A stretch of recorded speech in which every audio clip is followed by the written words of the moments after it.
até mesmo, que não seja não só dentro da religião, mas a gente diz assim, não, eu não vou sair, não vou beber, porque agora eu estou voltado da minha saúde, estou voltado... Ah, você é bobo, você está sendo... A gente escuta algumas opiniões, e era exatamente isso que Bartimeu estava ouvindo. Ele buscando Jesus, a gente também, vamos fazer uma reflexão de analogia com a nossa própria vida, quantas vezes na nossa busca pelo maior, por Deus, por essa conexão, nós somos criticados. Então, Bartimeu foi criticado. Cala a boca, Bartimeu, não vai incomodar. Mas ele gritava, ele estava nem aí. Jesus, filho de Davi, tem de piedade de mim. Jesus escuta. E no que Jesus escuta, ele vai pedir para vir o Bartimeu. Vamos começar a analisar cada uma dessas cenas? Então, o Bartimeu chamando por Jesus. O que poderia representar psicologicamente?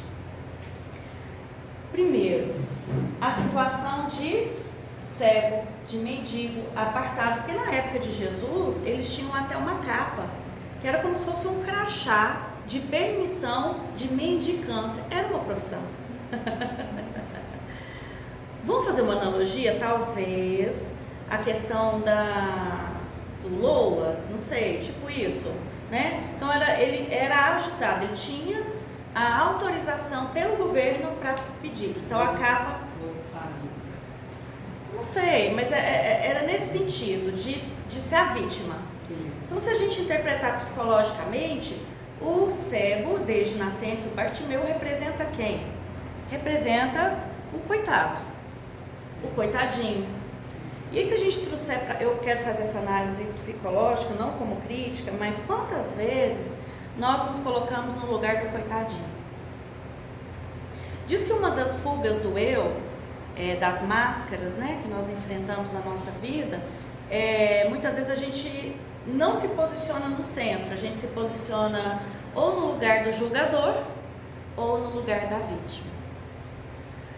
E a gente faz isso com os outros e conosco mesmo. Então, com os outros, mas tá vendo fulano de tal, com aquela roupa, com aquela fala, com o modo de se comportar, é o julgador. É um coitado, nossa, tadinho. Eu sou reumatologista pediatra e eu escuto muito isso, tanto das famílias que eu atendo, quanto às vezes dos colegas. Nossa, Ana Paula, nem aguentar não, morro de dó dessas crianças. Ou então vem a família, nossa doutora, tem tanta dó. A primeira coisa que eu falo, não tenha dó. Toda vez que a gente tem dó, a gente diminui a força da pessoa. Por que dó? Por que dó? Precisamos acreditar na força que aquela criança, que aquela pessoa tem. Então, quando nós olhamos com dó, a gente está diminuindo a pessoa. Não é verdade?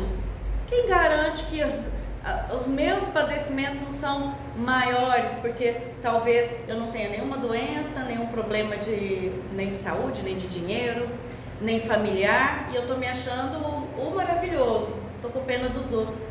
Talvez a espiritualidade tenha pena de mim, que ainda não estou pronta para entrar no caminho, na travessia. Estou crua demais. Diz que um ramo muito, muito verde, não cai tanta tempestade em cima dele, porque Deus sabe que ele não vai aguentar. Então, a gente tem que parar com isso. Ou então entra a gente. Nossa Senhora, tem um problema aqui no meu joelho, tem uma doença. Nossa, minha vida não... Nossa, olha aí, olha a infância que eu tive. Olha o casamento que eu enfrento.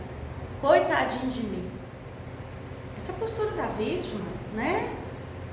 Eu não sou feliz por causa do... Enquanto eu estiver nessa postura de vítima, eu jamais serei feliz. Por quê? Porque eu não tomei o controle, o centro, a responsabilidade pela minha própria vida. Quando eu tomo essa responsabilidade pelas minhas escolhas, eu posso ser dono da minha felicidade. Quando é sempre o outro, tá vendo? Foi ele que fez isso. Por isso, não. Ele fez isso, mas eu escolho dar o tempo correto. para esse fato? Alguns minutos, algumas horas. Eu escolho não fazer que esse fato transforme a minha vida. Eu escolho seguir adiante com as minhas escolhas, apesar desses fatos que aconteceram comigo. É uma mudança de postura. Então Bartimeu estava nessa postura. Que para pensar. Se ele quisesse continuar sendo vítima, ele já tinha a capa do mendigo. Olha que beleza, só sair pedindo, não era assim? Aí, essa postura, essa máscara, esta capa não servia mais para ele. Ele está saindo da condição de vítima. Por isso que ele fala, eu não quero mais essa posição. Decide procurar Jesus. Então, Jesus para, está andando, pensa Jesus, imagina Jesus passando, você fala, Jesus, ele para e te olha. Você pensa que Jesus vai lá, no coitadinho, e fala assim, fala para ele vir aqui. Gente, mas Jesus não tem dó dele, não. Ué, o que é isso? Pensa. Ai, estou passando mal, me carrega. Não. Agora me veio, não tinha preparado não. Vocês me perdoem se não fizer sentido para vocês. Mas em fevereiro, minha mãe teve um AVC. E ela ficou paralisada do lado esquerdo. Nossa, foi bem na mesma semana quase da formatura da minha filha do meio. Pensa. Não conseguia nem ser feliz e nem ficar triste. Ficava congelada. Aí, nessa recuperação, a minha irmã, ela já é mais, não estou criticando, estou só dizendo de postura. Ela é mais de, tadinha, vamos comprar cadeira, vamos fazer isso, fazer aquilo. Aí minha mãe falou assim, não. Eu falava para ela, nós não vamos fazer nada disso, ela dá conta de andar. Segura na minha mão, vamos lá? Pé esquerdo, pé direito, pé esquerdo, pé direito. Então eu imagino que é mais ou menos essa postura que Jesus queira nos ensinar. Cada um pensa na vida de vocês, né? Muitas vezes, nós mães, a gente faz tudo para esses meninos, não é? Mas faz tudo. E a gente até reclama, gente, mas eles não fazem. O pai não faz tanto. Experimenta sair um pouco de cena. Porque às vezes o fazer, ele não é tão benéfico. Fazer tudo. É o fazer e o retroagir. Então Jesus fala, manda ele vir. Gente, ele é cego. Como que Jesus fala um negócio desse? Olha a lição comportamental e psicológica que Jesus está nos dando. Divaldo conta uma história, talvez vocês já conheçam essa. Diz que ele estava fazendo palestra em várias casas de São Paulo, ele volta vários anos depois, né? E aí, numa dessas casas, vendo o trabalho assistencial, a colega falou para ele assim, olha essa aqui, Divaldo, assistida pela nossa casa. Desde a infância, a gente assistiu a avó, a mãe e agora a menina. Aí o Divaldo olhou e falou assim, mas que tragédia. Como assim, Divaldo? Que tragédia. Praticamente 30 anos, 3 gerações vocês conseguiram manter sob assistência e não fizeram nenhuma ação para que ele se desenvolvesse sozinho. Talvez essa seja a atitude que Jesus quis nos ensinar. A nossa benevolência não pode atrapalhar ou impedir o esforço de melhoria da outra pessoa. E também não vamos esperar que Deus vai fazer tudo pra gente sem a gente se esforçar nessa melhoria, porque é nesse esforço que nós vamos lapidando a nossa construção do ser imortal que somos, do ser angélico que somos, né? Em desenvolvimento. Então, Bartimeu não está nem aí. Ele não fala, Jesus, eu não estou enxergando, posso bater, tropeçar. Eu vou. Não estou enxergando nada, mas eu vou. Quantas vezes a gente não tem certeza do caminho? Será que vai dar certo? Mas se a gente tem fé, se a gente confia em Deus, na sua proteção, a gente vai. Esquece-se das suas ilusórias limitações. Acredita em si. Acredita que merece e sente-se reintegrado. Outra reflexão. Nós estamos todos no caminho, estamos nos esforçando, né? Na casa espírita, na nossa busca interior. E ainda nos sentimos muito pequenos e vítimas, né? Quantas vezes Jesus nos oferece oportunidades e às vezes a gente tem dificuldade de merecer. A gente não se acha merecedor. Se tem alguém que é psicólogo aqui, vai saber o que eu estou falando.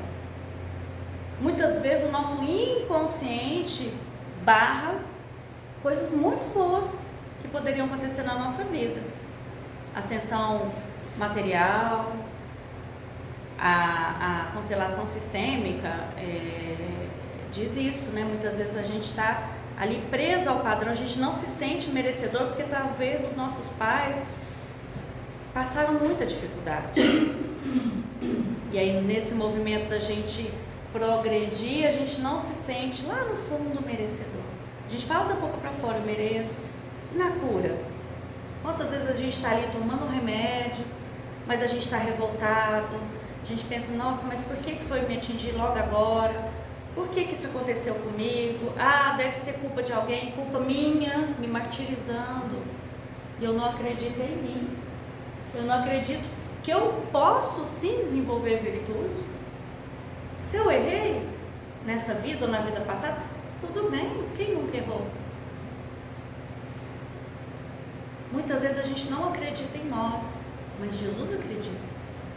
Então Bartimeu fez esse movimento, ele saiu da condição de vítima para a postura de autoconhecimento, da busca do seu ser maior, do seu autoencontro, que é a mesma coisa do encontro com Deus. Ele acreditou em si, deixou para trás as limitações para ser reintegrado. A gente vê muito isso nas obras de André Luiz, né? Quando aquele espírito recebe assistência e fala, eu não mereço, eu sou um criminoso. Eu lembro disso no livro No Mundo Maior, que tem aquela história que o rapaz mata o senhor, e aí ele casa, e aí o ex-patrão dele obsidia ele. E ele está assim, internado, pronto para morrer, para ficar em coma e tudo mais. E aí acontece todo o tratamento, o resgate, e ele fala, né, eu acho que é a Ismália, não é a Ismália, daqui a pouco eu lembro o nome dela, fala assim, eu fui um criminoso, e ela fala assim, eu sei, não, mas eu não mereço, eu matei um homem, eu sei, Jesus sabe. Mas surge para você agora uma oportunidade. Aí ela começa a falar, então, Jesus nos conhece. Ele sabe das nossas dificuldades, mas sabe também das nossas potencialidades. E aí, Bartimeu lançando para fora de si a capa. O que é a capa, gente? A gente pode interpretar como uma máscara, uma camada do eu, né? Uma das nossas armaduras. Quantas armaduras a gente ainda tem, precisa retirar, né? Então ele tira aquela armadura de pedinte, de mendigo, e vai até Jesus. Eu acho isso lindo. Aí Emmanuel vai falar para nós no Caminho, Verdade e Vida, que as pessoas humanas, nós, exibimos no mundo as capas mais diversas. É engraçado, né? Quanto mais a gente se dedica a estudar uma coisa, mais ela aparece pra gente. Então, a parte psicológica, Joana de Ângela, essas coisas de psicologia, tem pouco tempo que eu ando me dedicando mais. Deve ter uns 5 anos, um pouquinho mais.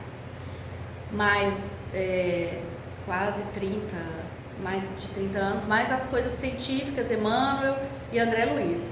Só que depois que eu comecei a me dedicar a essa parte psicológica, eu enxergo psicologia até no Emmanuel. Olha aqui ele falando de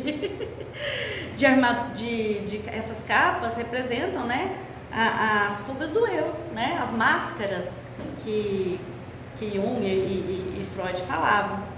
Então ele fala isso, que nós, seres humanos, exibimos as nossas máscaras, é verdade. Os nossos papéis, né, gente?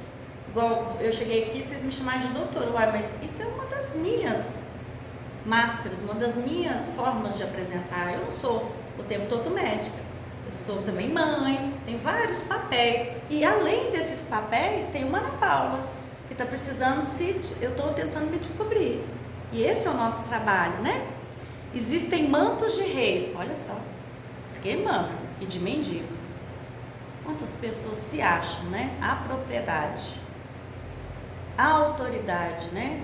Intelectual, científica, a autoridade de poder, a autoridade ou o rei, né, da casa, ou ele é tão orgulhoso que todo mundo é menor que ele, né? Ele está numa situação privilegiada.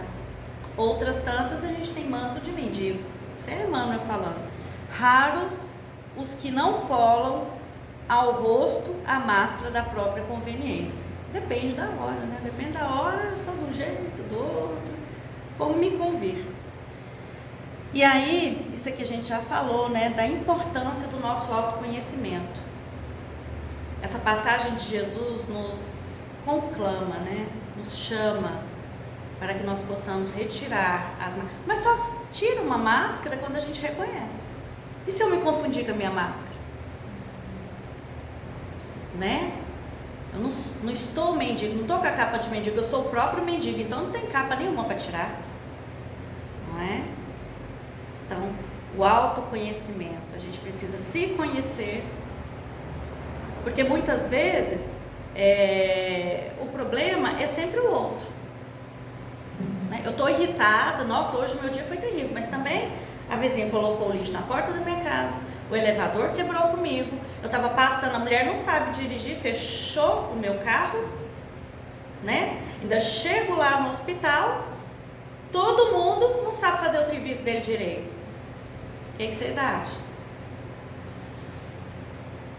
Eu estou jogando tudo para o outro.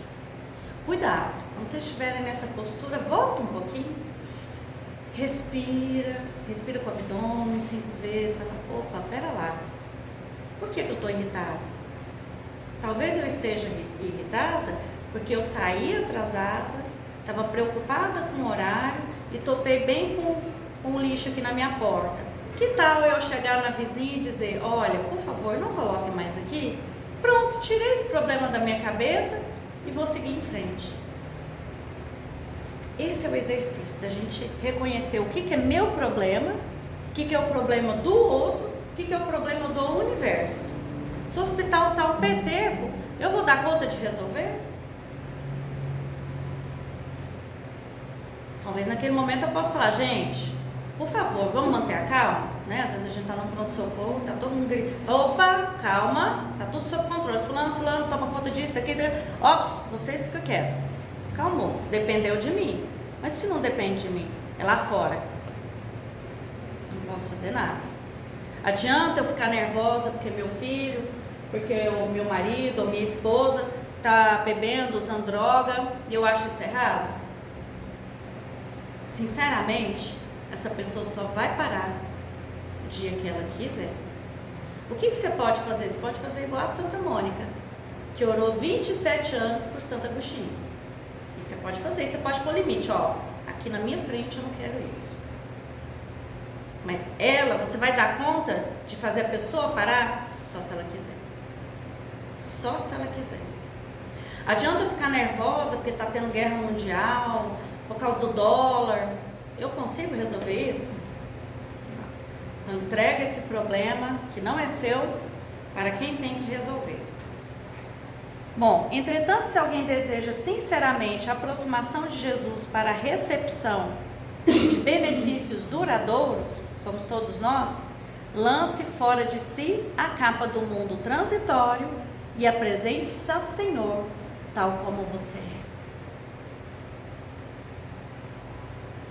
Como é que eu sou se eu não faço esse exercício de reflexão? Como é que eu sou? Eu tenho uma pista.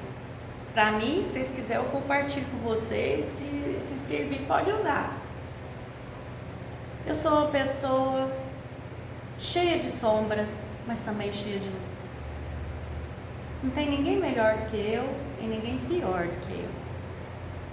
Sou filha de Deus e Ele me ama exatamente como eu sou. E eu peço que Ele me ilumine, para que cada vez eu erre menos. Eu não disse que eu não vou errar. Muita pretensão a gente achar que não vai errar, né? Não, gente. Então, quem sou eu, além dos meus papéis? A gente já começou a falar sobre isso, né? Porque muitas vezes eu sou assim, né? Eu gosto das coisas muito certinhas, sou muito perfeccionista, não gosto de nenhuma pluma na minha casa. Será que você realmente é assim? Estou dando um exemplo bobo e banal. Não, porque tem que formar, tem que... Será que era realmente isso que você queria? Nós somos frutos, quando a gente nasce, das crenças dos nossos pais, crenças da nossa sociedade e da nossa época. Quantas mulheres ainda, às vezes, estudantes de medicina que eu dou aula, não, professora, eu vou casar e meu marido vai sustentar a casa. Você, mulher de troféu. Ok. Não, como é que é? Mulher de troféu. Ah, sei lá como é que fala. Aí, eu não... Cada um escolhe a sua vida. Mas nós estamos numa época em que nós não precisamos mais dessa crença nem desse papel. E se ela tivesse... Mas, minha filha já diz, não, eu quero ter as minhas coisas. O meu crescimento pessoal vai depender apenas de mim e não de ninguém mais. Ela pode? Pode. Nós estamos em 2026. E se ela tivesse nascido lá na Palestina? Não. Mesmo em 2026. Ambiente. E se ela tivesse nascido em 1500? Também não. Então, somos fruto sim das crenças dos nossos pais, da nossa família, do nosso tempo e do nosso espaço. Então a gente precisa observar bem se todas as nossas escolhas são realmente aquilo que nos dá prazer e que faz sentido para nós. Bom, e aí não parou por aí não, porque Jesus olhou para ele ainda por cima e ainda falou assim, o que queres que eu faça? Eu acho isso aqui tão demais, eu sou apaixonada por Jesus, porque... Para pensar, Jesus sabe de tudo, olhava para a gente, sabia todas as nossas encarnações, o nosso futuro, tudo aí. Olha para um cego de nascença e pergunta, o que você quer que eu faça? Não parece óbvio? É lógico que é enxergar. E aí ele diz, Rabine, né, mestre querido, faz que eu veja. E aí Jesus cura e fala, sua fé te curou. Reflete naquilo que a gente falou. Que o meu problema é da minha conta, mas o problema do outro, por mais que eu tenha boa vontade, eu não consigo resolver. Enquanto eu estiver gastando energia pensando nisso, eu estou deslocada da minha própria vida e deixo muitas vezes de seguir o meu caminho de autoconhecimento.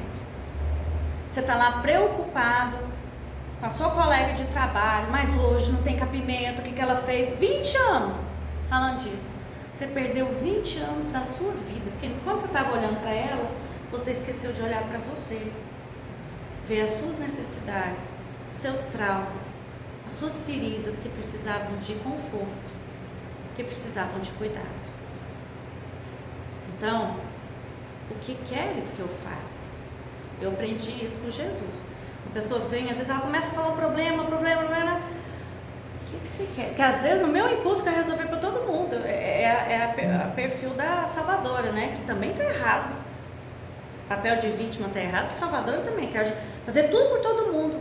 Quando eu faço isso, é a vaquinha, né? Quando caiu no brejo, todo mundo melhorou, né? É aquele pai de família que desencarna, chega lá e fala, nossa, estou muito preocupado com a minha família, todo mundo depende de mim, todo mundo. Meus pais, minha esposa, meus filhos, até meus netos, ninguém faz nada sem mim. Ele voltou para o plano espiritual, para a terra, uma semana depois, estava todo mundo bem. Isso é arrogância nossa, achar que a gente é que tem que resolver tudo para todo mundo, né? Então, antes de sair resolvendo, o que você quer que eu faça? Às vezes a pessoa não quer nada, viu? Rapazes, a mulher chega, porque não sei o que eu faço. O homem que já é da atitude dele, resolver. O cérebro dele é para resolver, né? Não, então faz isso. Não, o que você quer, meu bem? Não, eu quero só que você me escuta. Às vezes é só isso. Querida, quanto tempo eu tenho? Já tem 35 minutos. Eu posso? É 5h30. 5h30 é que horas? Ali é 5? Ah, tudo isso? Ok, então vou continuar. Tá cansado, né, gente? A criatura necessita indagar. Olha, Emmanuel, é demais. Lá no Pão Nosso, a criatura necessita indagar a si mesma o que faz, o que deseja, a que propósitos atende e a que finalidade se deixa. Gente, peraí, vamos anotar, fazer um print, colar lá do lado da cama. Eu preciso perguntar para mim o que eu faço. Qualquer coisa que você for fazer, você vai, sei lá o que você vai fazer. Você vai entregar cesta para as pessoas carentes. Não, você vai contar para sua vizinha uma história. Agora essa foi boa. O que você faz? Vou contar uma história. O que você deseja com isso?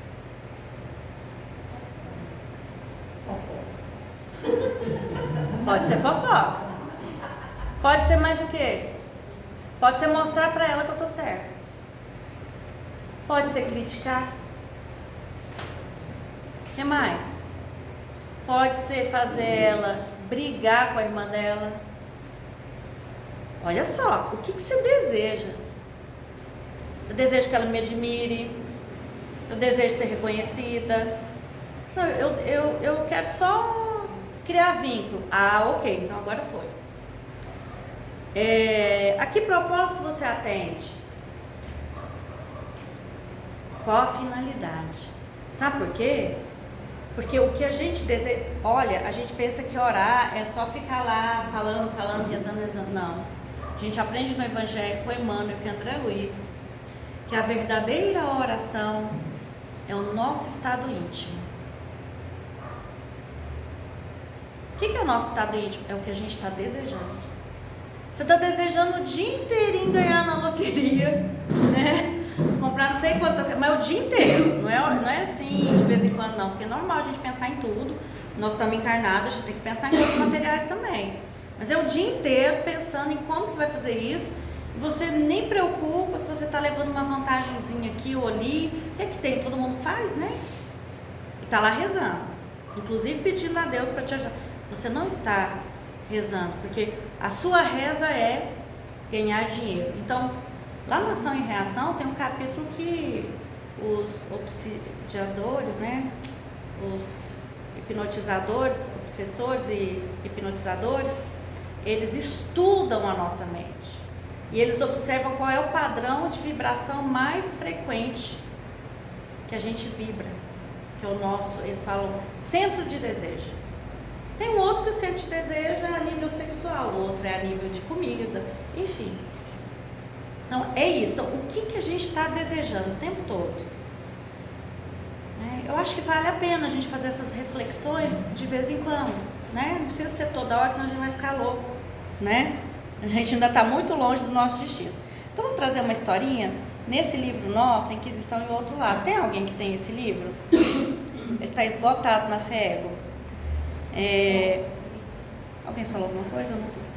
Então, vou trazer sobre isso, quem nós somos, né? Comparar com como nós fomos criados. Acho que vai trazer um exemplo bem legal sobre aquela história que eu disse que nós somos também reflexos ou moldados a nossa personalidade pelo ambiente. Então nós estamos aqui, o livro ele começa trazendo a história de judeus de uma família judaica e a história de uma menina que nasce lá na Itália como católica. Então, e vai trazendo, né, até que eles se encontram. Então vamos pensar na Camille. A Camille é uma menina criada como toda nobre católica para o quê? Casar. E ela não quer casar, porque ela quer estudar. E ela quer seguir a parte espiritual. E ela, contra a mãe dela, ela faz os votos e vai para a igreja. Na primeira fase da igreja, muita coisa bonita e tudo. Porém, quando ela perde a influência dessas pessoas mais iluminadas perto dela, e ela vai evoluindo de cargo na igreja católica, ela começa a trabalhar simplesmente para o Papa. Então ela é da alta hierarquia do clero. em 1500 e alguma coisa. O que vocês acham que ela foi fazer? Então, ela era espiã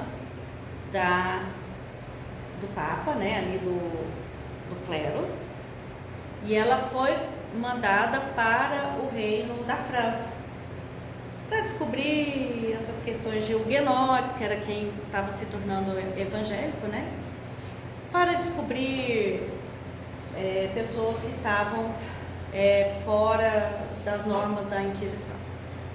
E ali ela pesquisava, anotava nomes, colhia documentos, porque ela era como se fosse uma doutora da igreja, né? uma advogada. Porém, acontece em 1572, a noite de São Bartolomeu. E quando aquilo dispara, ela lembra de um colega muito querido, um amigo muito querido, lá da época do convento, que tinha se tornado huguenote. E na hora que dispara a noite de São Bartolomeu, ela entra em desespero para salvar esse amigo dela. Na hora que ela abre os portões lá do Louvre, que ela começa a ver aquela cena, gente queimada, aquele tanto de sangue no chão, crianças estrupiadas, mulheres, aquele horror, e ela sente aquele cheiro de sangue. Na hora que ela olha aquilo, ela entra em contato com ela mesma, porque ela estava se confundindo com a máscara, com o papel. Papel de quê? De salvadora de Jesus. Porque ela era salvadora de Jesus, ela estava do lado certo, que era o lado da Igreja Católica, percebe? Era a mentalidade que ela foi criada para tal. Só que ela percebe o horror, que não existe lado nenhum, que gente é gente, que dor é dor, morte é morte. Que aquilo era um absurdo. Ela toma contato com essa verdade e ela cai no chão em desespero e diz: eu sou um monstro. Eu sou um monstro. O que eu fiz da minha vida? Muitas vezes, quando a gente confronta a nossa máscara, que a gente sai, que a gente consegue deslocar um pouquinho a máscara, a gente vai para o fundo do poço, a gente se sente muito mal. Porque é a hora que a gente percebe as nossas sombras. As nossas sombras. E aí, foi quando, isso aqui são palavras do Eça de Queiroz, foi quando se deu conta da pessoa que as circunstâncias a transformaram. Porque ela não era má. Entende? Ela foi moldada para aquilo. Aí ela para, opa. E aí ela escuta, né? Naquele momento ali, ela escuta uma voz, ou escuta a sua voz interior que diz assim: minha filha, por que optaste pelo caminho da dor? Tudo agora te será mais difícil e doloroso. Mas Jesus te chama para voltar aos caminhos estreitos, para que não se perca novamente nos abismos do orgulho e da vaidade. Ela era boa, ela não deixava de ser boa, mas ela também se satisfazia em ser assim, o quê? A participar, né? Ser doutora da igreja, participar do lado bom, né? Fazer a justiça. Jesus te espera. Então, por mais como Jesus esperou Bartimeu, vem para mim, aqui, Camille. Então, não é Jesus, é a gente que tem que fazer o caminho, né? Caminho de volta. E aí, ela levanta, sobe no cavalo de novo, com o seu guarda-costas e vai para Flandres, que é onde está esse amigo dela. Quando ela chega lá, está ele morto, a esposa morta, e ela começa a chorar. E naquele sofrimento ela percebe que tem uma criança, um bebê ali, pequeno, um recém-nascido talvez, entre as roupas da moça. Eles eram huguenotes. Ela pega essa criança, envolve no manto dela e sai. É engraçado porque o guarda-costas dela fala assim: minha senhora, você está louca? A senhora está louca? Pegando uma criança huguenote, ela fala assim: basta, me deixa, vai ser meu filho agora. Como seu filho? Você não é madre? Você não é madre? Madre não tem filho. E ela continua. E no caminho, mais sangue, mais gente morta, mais confusão.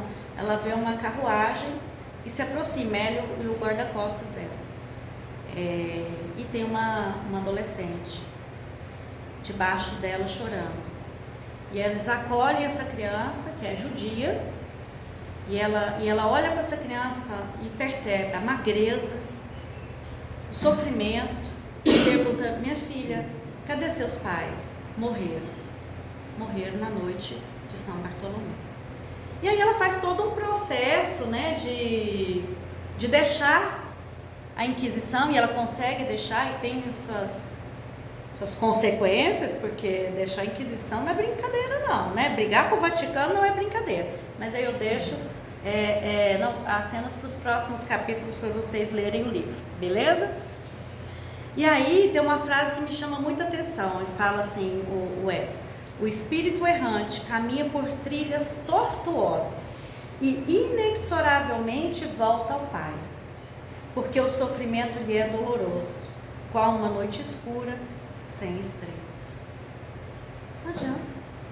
Inexoravelmente, nós e aquelas pessoas que a gente tanto, né, tem dó, tanto preocupa, também vai chegar para os braços do nosso Pai, porque o sofrimento longe dele é muito, é demais. Bartimeu o cego soube responder, Emmanuel falando para nós, solicitando visão. Entretanto, quanta gente roga acesso à presença do Salvador, e quando por ele interpelada, responde em prejuízo próprio. Jesus pergunta para nós: o que você quer que eu te faça? O que você quer que eu te faça?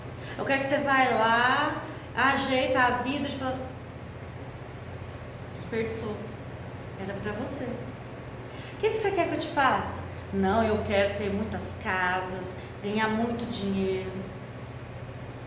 Será que nessa oportunidade de ter tantas facilidades, o seu ego, a sua vaidade, o seu orgulho, a sua ganância não vai crescer sem nenhum tipo de contenção e você vai se prejudicar? Como foi lá com a Camille? E aí eu lembro da história, né, da esposa de Ló. Está lá no comecinho da Bíblia, né? Deus queima, né, bota fogo em Sodoma e Gomorra, não é assim? Bota fogo e avisa para Ló: levanta e sai com a sua família, que o resto vai tudo morrer. Sai correndo e não olhe para trás. Gente, eu acho legal porque tem umas frases que a gente descobre, elas tem que circular e fica meditando. Vai e não olha para trás. Ele vai. O que acontece com a esposa dele? Olha para trás. O que acontece? Ela vira uma estátua de sal. Quantas vezes a gente está num processo de transição da nossa vida, padrões de comportamento, padrões de relacionamento, né? Às vezes, principalmente a mulher naquele relacionamento, às vezes até difícil, abusivo. Você lá naquela dificuldade, vem uma oportunidade para você agir diferente, enxergar diferente. Você está reclamando a vida inteira, todo dia você reclama. Aí de repente um dia você acorda bem, você lê um texto e fala: seja grato. Não, vou ser grato. Não, é a primeira oportunidade você olha para trás e volta a reclamar. Ou você olha: meu, estou com saudade daquela vida que eu tinha, né? Às vezes Deus salva a gente demitindo a gente do emprego. Aquele emprego já deu tudo que tinha para dar para a gente. Aquele pessoal ali, você já aprendeu tudo que tinha que aprender. Agora você tem que ir para outro lugar, florescer em outro lugar. O que a gente faz? Ai, meu Deus, queria tanto estar lá. Ou então, casamento. Nossa, queria tanto voltar com aquele meu namorado. Ah, nossa, queria tanto voltar para aquela casa. A mulher de Ló olhou para trás, ficou congelada. Somos nós olhando para o passado. Eu escuto tanta gente falando assim: ah, antigamente que era boa. Eu vejo até no Instagram, né? Ah, a infância nossa que era boa. Ah, não sei o que era bom no passado. Ô, gente, só vou falar um negócio pra vocês. James, deixa eu contar pra você também. Quarta-feira eu tava de plantão. Você não sabe o que eu eu prescrevi não fui eu, não sou a médica da infusão, mas eu que prescrevi, eu olhei a criança, ela recebeu, deve ser uma das primeiras no Brasil a receber uma terapia gênica recombinante para esclerose amiotrófica lateral.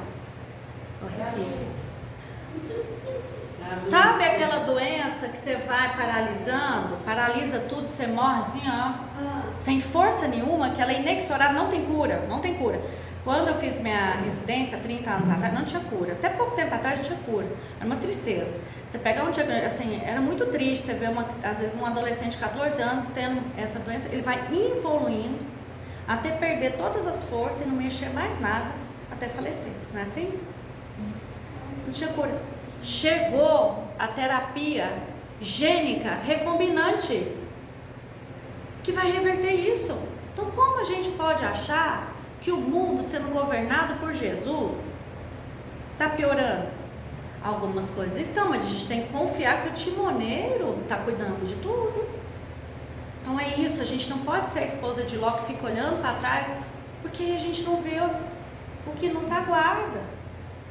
A gente esquece do presente. Tem tanta coisa boa no nosso presente, não é? Mais uma historinha, esse é do livro. Ó, por que a gente é assim, né? Por que a gente ainda é tão claudicante na nossa evolução? Tão manco, né? Vai, não vai, vai, não vai. Nossas realizações espirituais do presente são pequeninas restas de claridade sobre as pirâmides da sombra do nosso passado. André Luiz. Nós temos uma pirâmide enorme de coisa ruim que a gente fez, gente, de erros. Só agora a gente está começando a ter um pouquinho de luz, então a gente precisa ter calma e perdão conosco mesmo, porque nós vamos errar mesmo. Por isso que muitas vezes, querendo fazer o bem, a gente faz algo que não é tão bom assim. Bom, então eu vou contar uma historinha que vai ilustrar isso que a gente acabou de falar, de olhar para trás. A esposa de Ló, Cláudia, está no capítulo 9 desse livrinho aqui que está aqui para a gente autografar. Cláudia, ela é romana, então pelos padrões romanos, ela é uma esposa, né, de um pretor de Cesareia de Filipe. Então, ela tinha sua casa enorme, nos mármores brancos, com a sua coluna em mármore vermelho, traçada em cima com aquelas colunas em corinto. No centro, né, lá da sua casa tinha uma fonte em que o esposo gostava de passear ali com ela, para eles conversarem. Tinha 4 filhos, e numas dessas tardes que eles estavam conversando ali naquele jardim de frente para a grande casa, eles escutam um rumor, um barulho de uma multidão. Era Jesus passando ali. E naquele momento ela olha, curiosa, porque ela era uma mulher curiosa, ela tinha uma biblioteca enorme, porque o esposo concedia a ela a possibilidade de ler. Então, ele era um marido muito bom, porque permitia que ela lesse.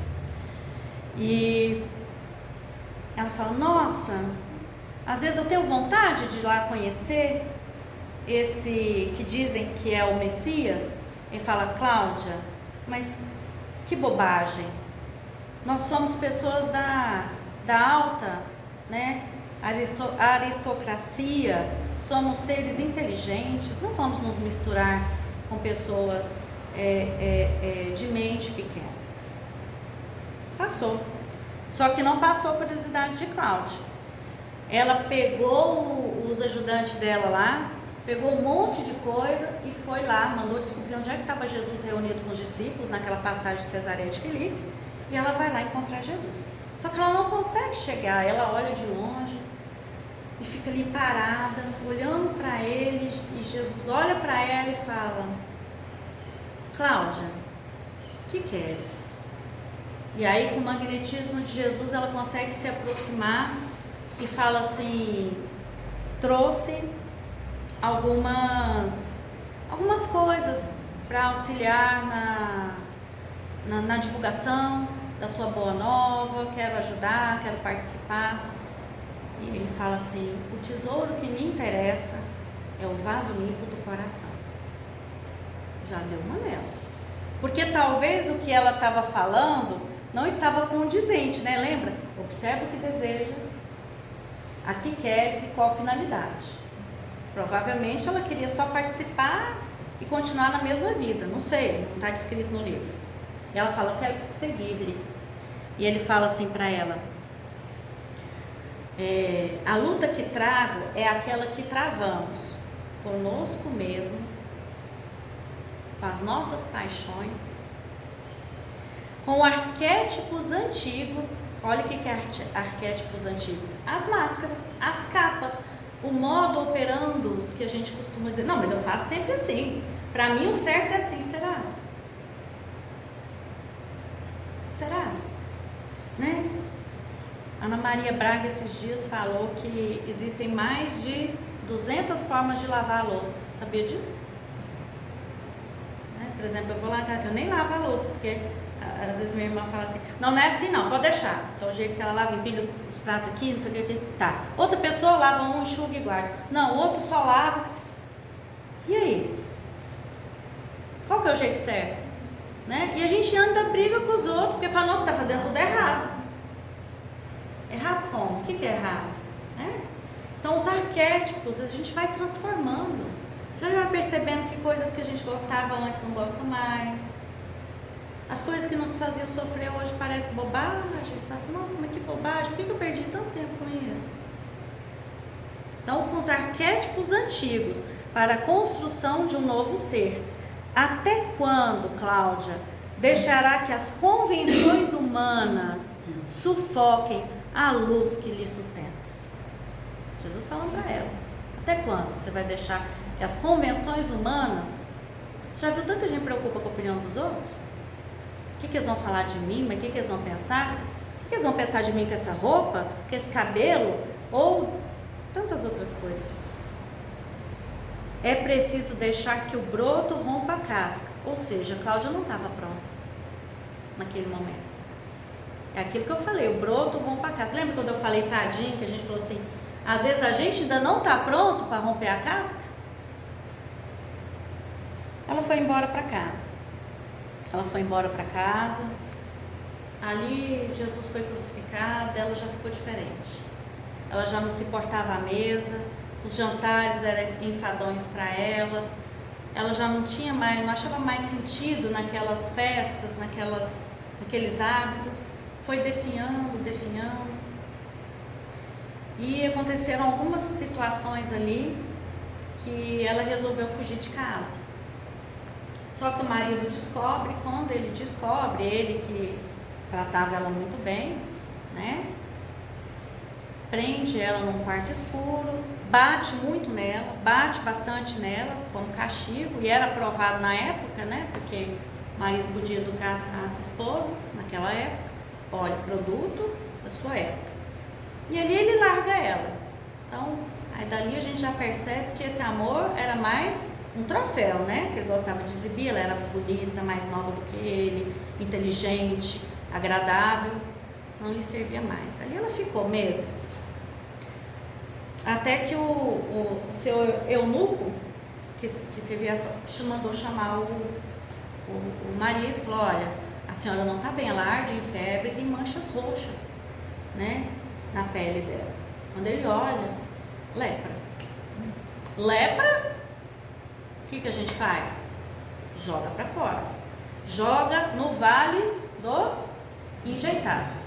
Não tem outro nome. Dos leprosos mesmo. Ele faz exatamente isso. Manda jogar ela lá no vale dos leprosos. Ali ela fica uns dias, até que passa um mercador, seguidor de Jesus, recolhe ela, que é o Natanael, que é o escritor aí do livro, cuida dela, ela é curada com a oração ali, ela é retirada desse vale. Maria de Magdala estava lá também, o Lázaro, enfim, ela é curada, ela é recolhida e ela é adotada por essa família de judeus, que é a família do Natanael. E ali ela vive alguns anos, mas ela fica com sequela nos dedos por causa da lepra, tinha atingido os nervos dela.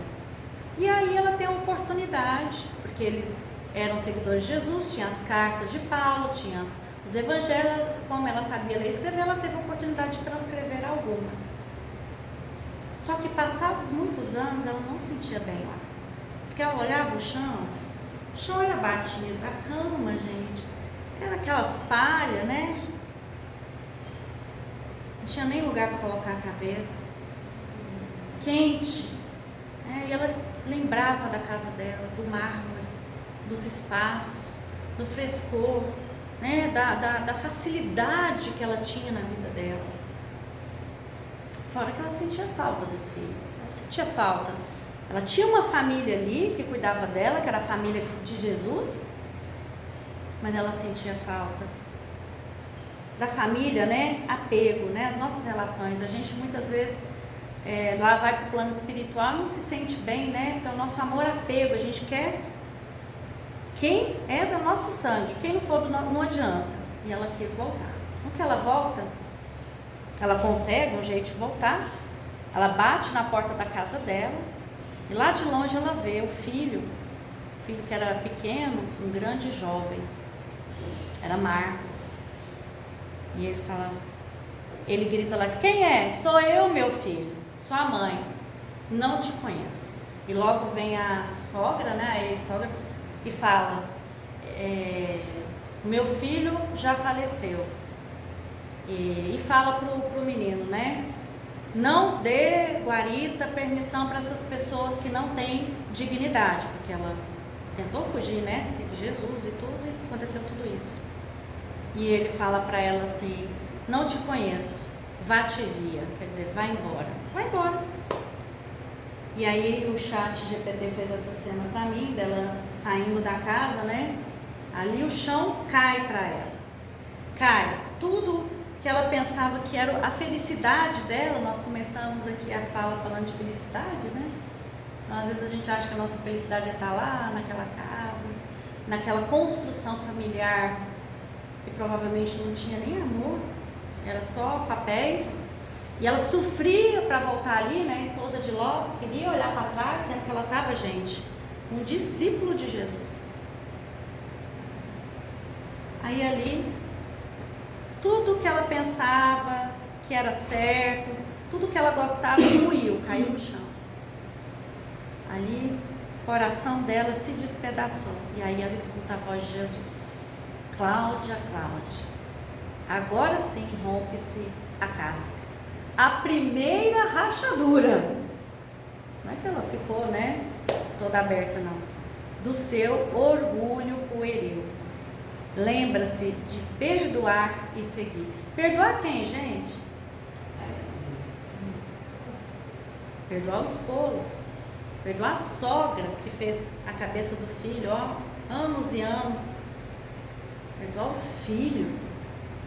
E, sobretudo, a ela mesma. Ela não poderia perdoar ao esposo nem a si. Atravessou séculos em culpa. Isso é o que está no capítulo lá. E aí faz a reflexão, somente as almas carentes de humildade cobram de si a perfeição. Então por que ela se culpava tanto por ter errado, né, e chegado até ali? Ela não é perfeita, todos nós somos dignos, né, de perdão. E quando a gente consegue se perdoar, é mais fácil perdoar o outro. Então, concluindo, cada existência e cada pessoa tem a sua dificuldade particular. Analisa, pois, a tua vida.